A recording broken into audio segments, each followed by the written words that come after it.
Đúng rồi, do em lưu ý sĩ vấn thị ý nè, bé tôi phải nó mất kiến nè. Chống ôi dồi. Chúng hả? Thầy hả chị? Thầy. Ôi xì.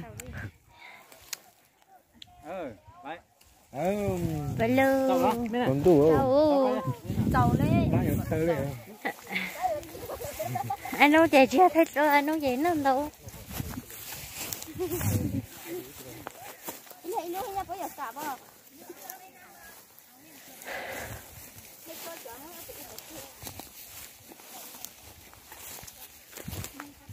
Nó tốt cái để tới cái thuốc nó.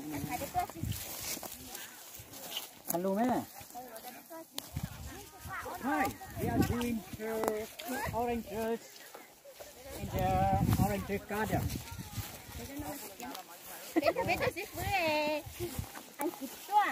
Yes.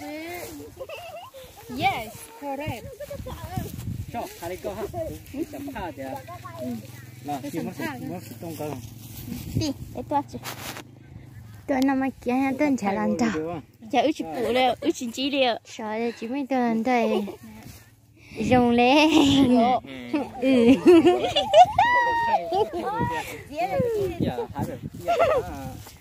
Một đứa lúc con na. Mấy cái này thì con na nó có hay đùa. Chống mà nó.